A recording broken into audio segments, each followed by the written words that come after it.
Attention gamers. Big news in the world of games that make people slowly lose their sanity, and no, it's not that Twisted Fate's original name was literally Card Master and the game devs almost didn't release him because they couldn't find a way to make his throwing cards mechanically fun, but rather Uncle Rito himself has shoved light up the otherwise toxic abyss of an asshole that is League of Legends. Introducing 3v3v3v3, the mode that was built upon its famous arena,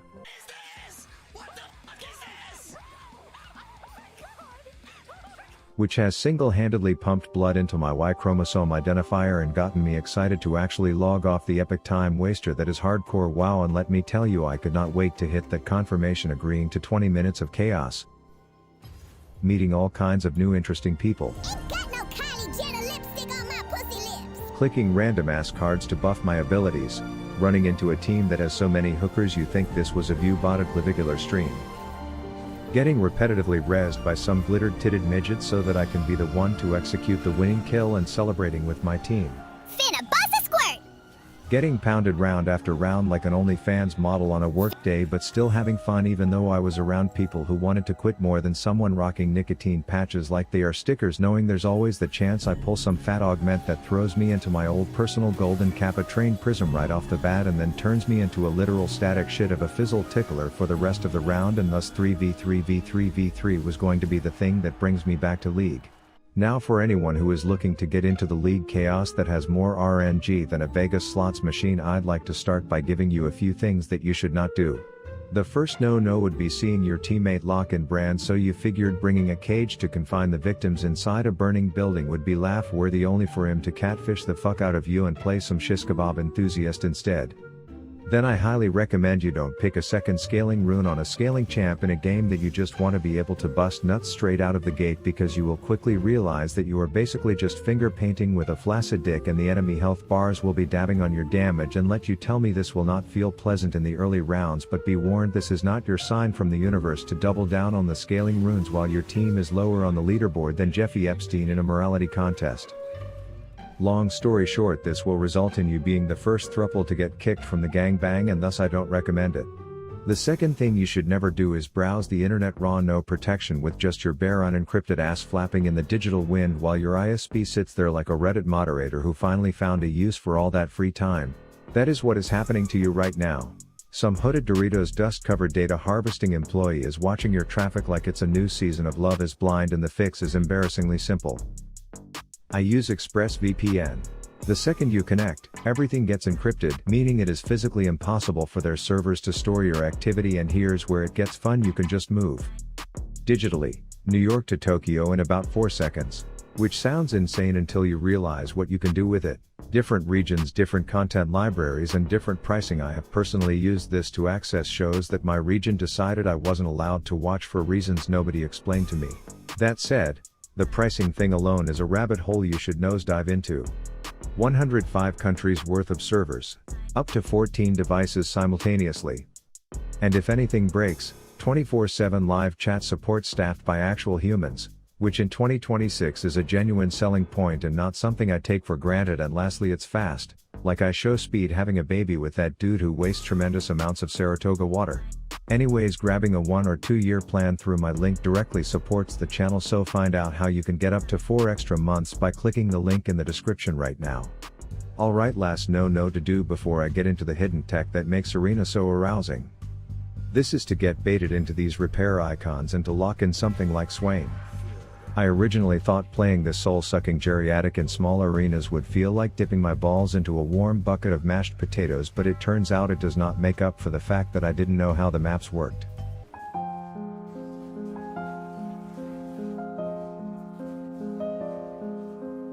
Secondly, I picked Orbital Laser, which on paper sounded like living with a pair of perky tits that doesn't get mad at you every time you go out to play a round of golf, but in reality every time I channeled it I would have to wait a full 3 to 5 business days before it showed up, so landing it was on par with landing a submarine on the Titanic with a PlayStation controller.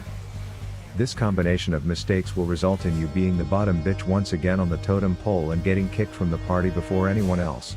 Now let's get into how you peel the potato that is 3v3 Arena and making some fucking fun French fries by frying your opponents, aka fiddlesticks.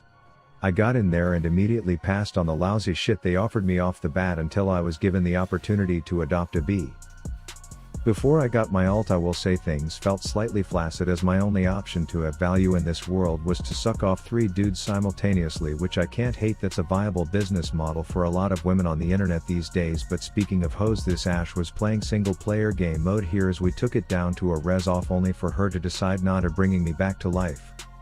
Then once I did get a second chance of being the scarecrow of the year, she was up north vacationing in fucking Canada while we were getting shit on, but things would soon look up. I opted into getting a Radiant Virtue, which in my mind would be the peanut butter to my proverbial ult's jelly, and then in the next round it just so turns out typical Cyan gameplay is actually retarded when they don't have the crutch of split pushing game systems to make it look skillful. But once again I was over here dying while my Ashe was on the Artemis 2 halfway into a different galaxy, or a green screen room that looks like one at least. But eventually I got the res, which was all we needed for me to jump scare Deadpool and then suck he and his BFF off for the win. Round 3 I got my ult, which meant my Ashe can be off in a different zip code picking jelly beans out of her AFK asshole like she's been all game, and it won't matter because on such a small map it makes it quite difficult to evade the hurricane of balloon animals that are orbiting this particular clown.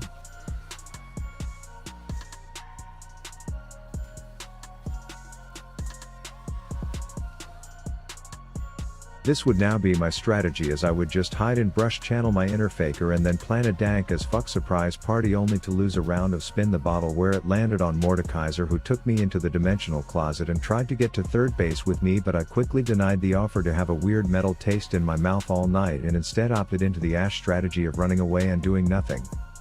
Eventually I built up the courage to shake that bear, and then I figured this would be the confidence booster to look a grown Teemo in the eyes and tell him that his champ is bullshit, which went poorly, but my little buzzing butt buddy avenged me.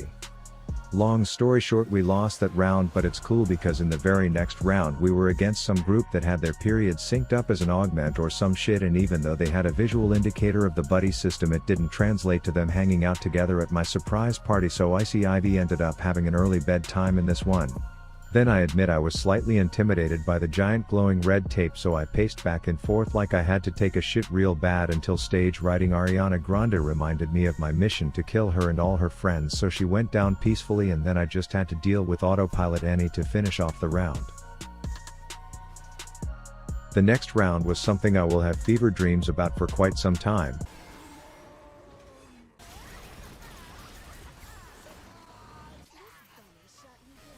But that's when I adopted the strategy of just spam buying the green anvils and hardcore boosting my genetics in between every round.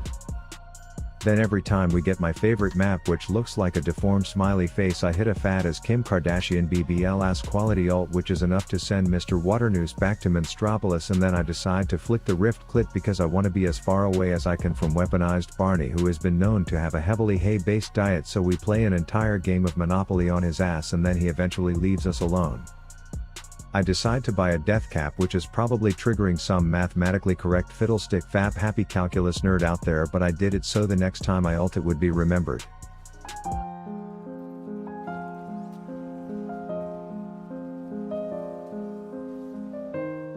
Psych bitch, ice in these barnyard bird repellent veins as I suck the large lizard off and then do a bit of solo PvE gardening while my team takes care of the remaining homicide. At one point my team's Nautilus started acting borderline suicidal, but in times of need I know the boys just need to be invited to an absolutely slamming surprise party, so I brought every balloon animal I had stowed away in my asshole of hay, and let's just say the party knocked them all dead.